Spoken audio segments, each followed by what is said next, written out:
வணக்கம். என்னன்னு சொன்னா நான் ஒரு சின்ன வீடியோ ஒன்று போடுறேன்.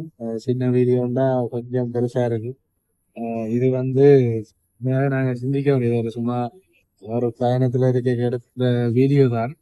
ஆனா இது வந்து ஒரு கனவு. இப்போ டாக்டர் கனவு இதுதான். இதுக்காகத்தான் டாக்டர் அடிபடுறார்.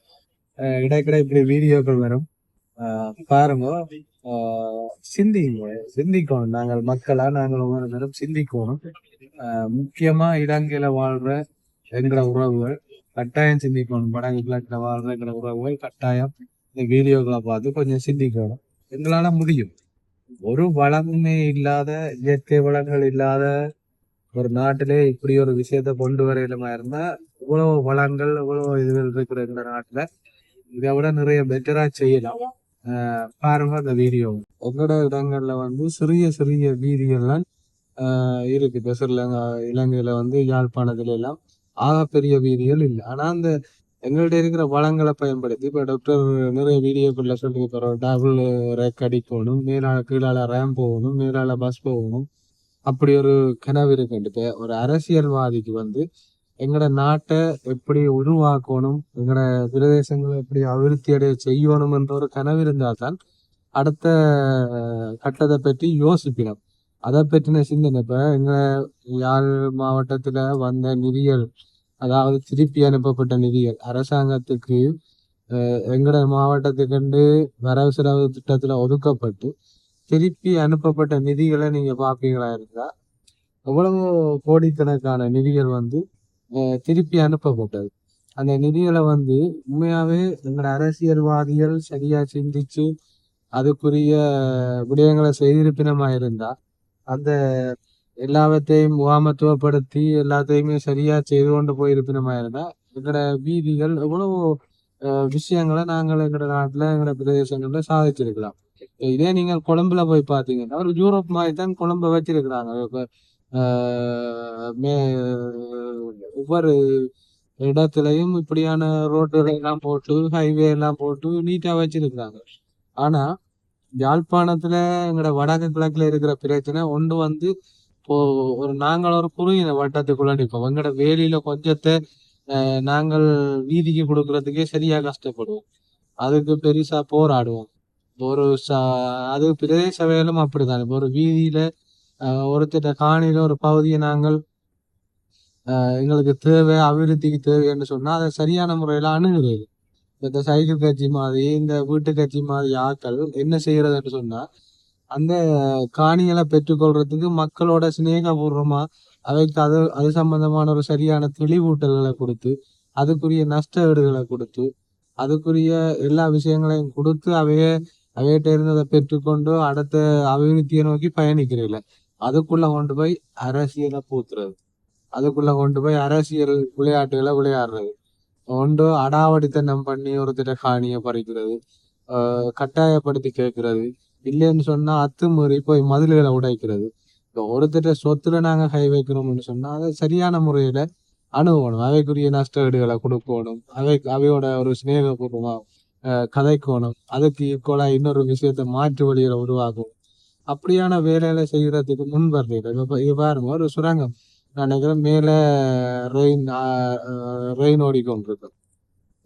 கீழால வந்து வாகன போக்குவரத்து அல்லது மேல நோமலா பஸ்ஸுகள் அதுகள் போற நோமல் பாதையா இருக்கு, கீழால வந்து ஹைவே இருக்கு. இப்படி ஒரு சரியான பிளானிங்கோட செய்திருக்கிறாங்க. உண்மையாவே இந்த நாடுகள் வந்து யூரோப் நாடுகள் வந்து அபிவிருத்தி அடையாறது காரணம் வந்து சிந்தனை மாற்றம். அது வந்து மிகவும் முக்கியம். இன்றைக்கு வைத்தியர் அர்ச்சனாவுடைய கருத்துக்களை நிறைய பேருக்கு ஏற்றுக்கொள்ள இல்லாம இருக்கிறது காரணம் சிந்தனை மாற்றம் இல்லை. ஒரு குறுகிய சிந்தனையோடய இருப்பினோம், ஒரு குறிப்பிட்ட சிந்தனையோடய இருப்பினோம். எங்களோட வேலையை இஞ்சியா அரக்கி நாங்கள் போடுறதுன்றது வந்து அரக்கி கட்டுறதுன்றது வந்து ஏற்றுக்கொள்ள இல்லாத ஒரு மனநிலையில தான் எங்களோட ஆக்கள் இருக்குது. உண்மையா யோசிச்சு பாருங்க, இந்த வீதிகள் எவ்வளவு அழகா பராமரிச்சிருக்கு. நீங்கள் அங்கால பாத்தீங்கன்னு சொன்னாலே தெரியும். அங்காலையெல்லாம் வீடுகள் உண்மையாவே இந்த நாட்டு மக்களுடைய ஒரு அனுசரணையோட தான், நாட்டு மக்களுடைய ஒரு விருப்பத்தோட தான் இந்த நாடு வந்து அபிவிருத்தி அடையுது. ஒவ்வொருத்தரும் அதுக்கு ஒத்துழைக்குது. அதே நேரத்துக்கு அரசாங்கமும் மக்களை ஒடுக்காம அதுக்குரிய சரியான அணுகுமுறையை பயன்படுது. இப்ப பிரதேச சபையில குடிகாரரையும் வரிகாரரையும் கொண்டு போய் தவிசாளர்களா வச்சா நாங்கள் இப்படி கட்டிடங்கள் வரும், இப்படி ஒரு நல்ல விஷயங்கள் நடக்கும்ன்றத கனவுதான் காணலாம் ஒழிய நிஜத்துல நடக்காது.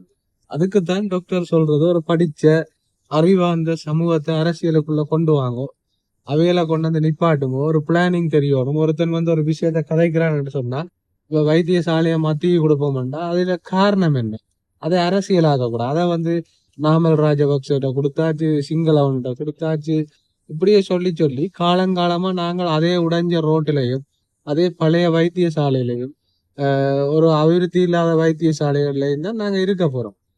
காலங்காலமா தமிழ் தேசியத்தை பேசிட்டு 15 வருஷம் 20 வருஷமா தமிழ் தேசியத்தை கதைச்சு எங்கட நாட்டுக்குள்ள அபிவிருத்தி என்ன, அல்லது எங்கட மக்கள் கண்ட சந்தோஷம் என்ன? சந்தோஷம் சிறுதரனும் கயந்திரமாரும் காணுவினோம், அவைக்கு எந்த பிரச்சனையும் பெறாது. எங்கட மக்களுக்கும் ஒரு ஆசை இருக்குந்தானே, எங்கட ஊருக்குள்ள எங்கட நாட்டுல எங்கட பிரதேசங்கள்ல இப்படி ஒரு நல்ல போக்குவரத்து இருக்கணும், நல்ல கட்டிடங்கள் வரணும், பெரிய பெரிய கட்டிடங்கள் வரணும், பெரிய பெரிய ஷாப்பிங் மால்கள் வரணும், நாங்க எல்லாம் சந்தோஷமா எங்கட பிள்ளைகளை கொண்டே காட்டணும். ஏன் நாங்கள் கிளிநொச்சியில இருந்து கொழும்புக்கு போகணும் ஒரு எம்சியில சாப்பிட்றதுக்கு, எம்சியை பாக்குறதுக்கு, ஒரு சூப்பர் மார்க்கெட் போறதுக்கு, ஒரு ஷாப்பிங் மால் பெரிய மாலுக்கு போறதுக்கு ஏன் நாங்க அதை கிளிநொச்சியில ஏன் நாங்க கொண்டு வந்து வைக்க இயலாதுன்ற சிந்தனை மாற்றம் எங்களுக்குள்ள உருவாகும். உண்மையாவே அது அப்படி சிந்திக்கிற இளைஞர் சமுதாயம் உருவாகும். இப்ப எங்கட வளங்களை கெடுக்கிறது இல்லை, விவசாயத்தையோ அல்லது எங்களுடைய பாரம்பரிய வளங்களையோ எங்கட இயற்கையோ அழிக்கிறது இல்லை. ஆனா 22 மதுபான சாலையை கொண்டு வந்த நாங்களே ஒரு பெரிய ஒரு ஷாப்பிங் மாலை இந்தியா எங்க சிற கிளிநொச்சிக்குள்ள கொண்டு வர இயலாது.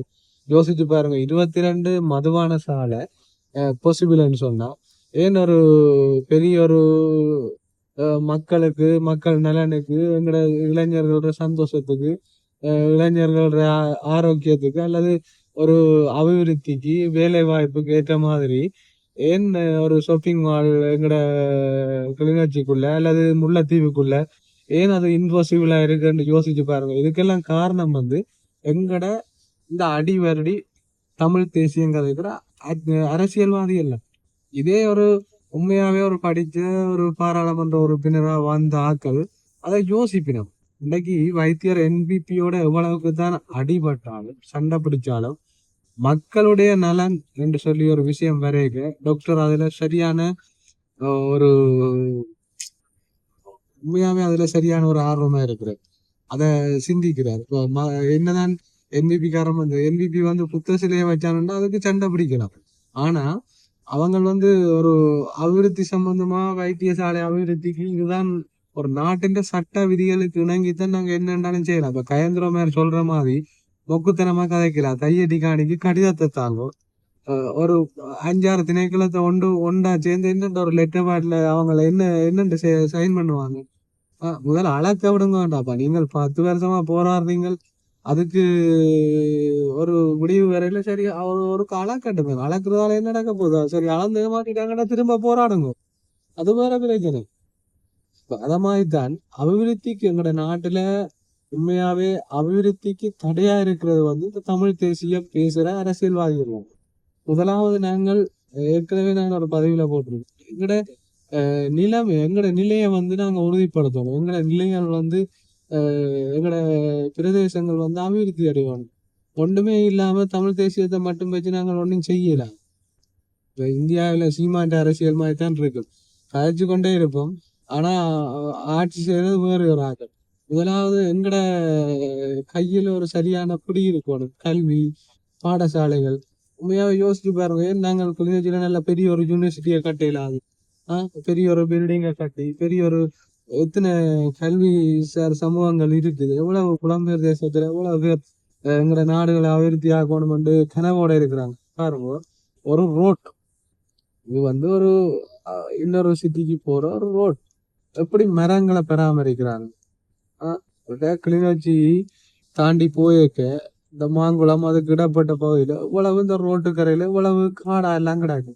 உண்மையா அந்தந்த பிரதேச எல்லாம் அந்தந்த மாவட்ட அந்த மாவட்ட பாராளுமன்ற உறுப்பினர்கள் எல்லாம் நினைச்சா பாருங்க எவ்வளவு லைட் எல்லாம் அழகா பூட்டி நைட்ல பயணம் செய்யறதுக்கு எவ்வளவு நீட்டா செய்யறாங்க வந்து பாருங்க. பெரிய தூணுகளோ போஸ்டுகளையோ போட்டு இடத்த பிடிக்கல, சிம்பிளா செய்யறாங்க. இதுக்குத்தான் நாங்கள் ஒரு மக்களை ஆளுறவங்க வந்து கொஞ்சமாவது மண்டவளம் இருக்கிற ஆக்களா மக்களை ஆளணும். அவைகளுக்கு தான் தெரியும் என்னத்தை எப்படி செய்யலாம். நீங்க ஊர்ல பார்த்தா என்ன நடக்கும்னு சொன்னா, ஒரு லைட் போஸ்ட்டுக்கு வந்து பெரிய சீமெந்து கலையும் குழைச்சி பெரிய ஒரு மொத்த கட்டையா உயர்த்தி போட்டிருப்பாங்க. அது தலையில விழுந்தாலும் ஆபத்து தான். அதே நேரத்துல அது ஒரு பெரிய இடத்தை பிடிச்சு கொண்டிருக்கும். அப்படி நிறைய விஷயங்கள் இருக்கு. இது இதை வந்து ஒரு சிம்பிளா எல்லாத்தையுமே நீட்டா செய்யறாங்க. இதுக்கு வந்து உண்மையாவே ஒரு நல்ல கல்வி அறிவுகள் இருக்கணும். கல்வி கற்காத ஆக்கள் முட்டாள்கள் இல்லை, கல்வி கற்காத ஆக்கள் மற்றது அரசியலுக்குள்ள உண்மையாவே கொஞ்சமாவது ஒரு அறிவு சார்ந்த சிந்தனை இல்லாத ஆக்கள் அரசியலுக்குள்ள வருது. அவன் வந்து அத இப்படியான விஷயங்களை திட்ட முடியல. இன்னொரு இது சம்பந்தமான விஷயம் தெரிஞ்ச ஆக்கள் வந்தாலும் இன்றைக்கு வைத்தியர் எப்படி இதோ ஏர்போர்ட் இந்த பிளைட்டுகள் வந்து லேண்ட் ஆகி ஏர்போர்ட் பாருங்க எப்படி இருக்குன்னு சொல்லி உண்மையாவே சிந்திச்சு பாருங்க எப்படி இந்த நாடுகளை அபிவிருத்தி அடைய வச்சிருக்காங்க. இதுல வைத்தியர் சொல்லிக்க வேற பைத்தியம் சார் இப்படி இப்படி வந்து கதைக்கிறாங்க. உண்மையாவே இது மனவருத்ததுக்குரிய விஷயம். எவ்வளவு ஒரு மனப்பான்மை எப்படி இருக்குதுன்னு தெரியல. எங்களோட சமூகத்தின் மென்டாலிட்டி எப்ப நாங்கள் மாறப்போறோம் பாருங்க. எப்படி ஒரு முட்டாள்தனமான சிந்தனைகளோட எங்களோட மக்கள் எங்களோட அரசியல்வாதிகள் எங்களை மக்களை முட்டாளாக்கி வச்சிருக்கிறது. இப்படியான விஷயங்கள்ல இருந்து நாங்கள் எப்ப மாறுறோமோ அன்றைக்கு தான் எங்களோட வாழ்க்கையில நல்லது நடக்கும். நம்மளோட சிந்தனை மாற்றம்ன்றது மிகவும் முக்கியம். சிந்தனை மாற்றம் உருவாகாட்டி எங்களோட பிரதேசங்களோ எங்களோட நாட்டையோ நாங்கள் டெவலப் பண்ண இயலாது. அதுக்கு உண்மையிலேயே இப்ப கிடைச்சிருக்கிற பெரிய ஒரு பரிசு வைத்தியர் அர்ச்சுனா ராமநாதன். அவரை சரியா பயன்படுத்த தெரியாது. எங்களோட சமூகம் இன்னொரு இப்படியான ஒரு தலைவரை நாங்கள் தெரிவு செய்யறதுக்கு எத்தனையோ கசாப்தங்கள் போனாலும் கஷ்டம். உண்மையிலேயே இந்த ஒரு குறிப்பிட்ட காலத்துக்குள்ளதான் அந்த சரித்திரங்கள்ல பார்த்தா மீட்பர்கள் வர்றதுன்னு சொல்லி அந்த மீட்பர்கள்ல இப்ப ஒருத்தருடைய தனிப்பட்ட வாழ்க்கையை நாங்க விமர்சிச்சு எங்கட அபிவிருத்திகளையும் எங்களுடைய எதிர்காலத்தையும் நாங்க நாசமாக கூடாது. உண்மையா பாருங்க, ஒரு கார் பார்க்கிங் இவ்வளவு காரை கொண்டு வந்து அதுக்குள்ள எப்படி வச்சிருக்கிறாங்கன்னு பாருங்க. இதே நாங்க யாழ்ப்பாணத்துல வைத்தியசாலைக்கு முன்னால வாகனம் பார்க் பண்றது எங்கட நிலைமையில யோசிச்சு பாருங்க. எப்படி சிறப்பா ஒழுங்கமைச்சு ஒரு சூப்பர் மார்க்கெட் அதுகளுக்கு எப்படி எப்படி நீட்டா செய்திருக்கிறாங்க. இதுக்கு வந்து எங்களால முடியாதுன்னு இல்லை, பக்கத்துல ஏர்போர்ட் இருக்குது, அந்த அளவுக்கு பெரிய வாகன நெரிசல் இல்லாம செய்திருக்கிறாங்களே. இது வந்து ஒரு ஏர்போர்ட், இதுல வாகன போக்குவரத்துகள் நடக்குது பாருங்க. ரோட்டெல்லாம் நோம்பலா தான் இருக்கு. இதே நாங்க கட்டநாயகா ஏர்போர்ட்டுக்கு யோசிச்சு பாருங்க. இப்ப இது சில விஷயங்களை நாங்க உண்மையாவே சிந்திக்கிறோம். ஒரு ஏர்போர்ட் இருக்கிற ரோட், இந்த ரோட்டை வந்து எப்படி மேனேஜ் பண்றாங்க, எப்படி அதை ஒழுங்கமைச்சு ஒரு டிராபிக் ஜாம் இல்லாம எவ்வளவு நீட்டா இதை கொண்டு போறாங்க கொண்டு நடத்துறாங்கன்றது வந்து மிகவும் முக்கியமானது. இந்த இந்த ஏர்போர்ட்ல தான் நான் பிரான்ஸ்ல 2 ஏர்போர்ட் இருக்கு. இந்த ஏர்போர்ட்ல தான் நான் வந்து இறங்கினேன் முதல் ஸ்ரீலங்கால இருந்து வரும்போது. இன்னைக்கு பார்க்கவே சந்தோஷமா இருக்கு. எங்க நாட்டுக்கு வந்ததால எங்களோட சிந்தனையிலும் மாற்றப்பட்டிருக்கு. எங்களோட நாடு இப்படி வரணும்ன்ற ஒரு கனவு ஒரு ஏக்கம் உருவாகிருக்குன்னு சொன்னா உண்மையா நாங்கள் இதுல வந்து பார்க்க யோசிச்சு பாருங்க. இது ஊர்ல நாங்கள் பஸ் நிப்பாட்டி வச்சுக்கிற மாதிரி அவன் பிளைட் நிப்பாட்டி வச்சு போட்டு எத்தனை பிளைட் நிக்கலன்னு பாருங்க. சும்மா சிம்பிளா அவங்களுக்கு தங்களோட நாட்டை டெவலப் பண்ணி கொண்டு போறாங்க. இதுக்கு வந்து எங்கட மாற்றம். இப்ப நாங்க போய் பலாலியில ஏர்போர்ட்டை பெருசாக போறோம்னா கொஞ்சம் பேர் வந்து சண்டை பிடிப்பாங்களோ, அதை காணி விடையிலான்னு கையந்திரம் மேல கொஞ்சம் பேரை கொண்டு வந்து வச்சிருப்பார். அதை வந்து அவங்களோட அந்த ஏரியாவில் இருக்கிற மக்களோட கதைச்சு அவைக்கு ஒரு மாற்று வழியை கொடுத்து அவைக்கு அதுக்கு சந்தோஷமா ஒரு விஷயத்தை எங்களோட நாட்டை டெவலப் பண்றதுக்கு செய்ய விட மாட்டாங்க.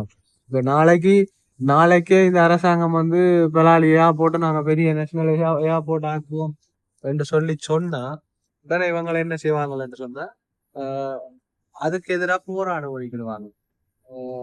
சிங்கள ஆக்கிரமிப்பை கொண்டு வராங்களே ஏர்போர்ட் பேர்ல வந்து போராட வழிக்கிட்டு அதை இல்லாம ஆக்கி போடுவாங்க. எங்களோட அபிவிருத்தி இல்லாம போயிடும். அதுக்கு பிறகு எங்களுக்கு அபிவிருத்தி என்ன ஒரு விஷயம் நடக்காதையா போட்ட ஒரு விஷயமும் வராது எங்க நாட்டுக்குள்ள.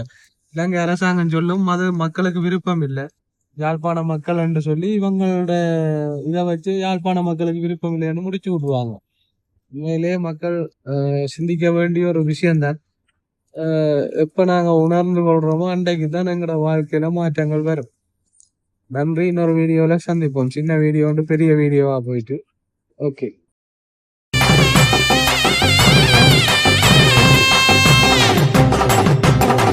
வெட்டும் புலி சிரிச்சு வருது, சுத்தித்தான் போடுங்கடா. சுட்டும் விரல் அசைவ கொஞ்சம் உத்துத்தான் பாருங்கடா. முட்டுத்தடை வென்று வருவோம், ஒற்றுமையாகுங்கடா.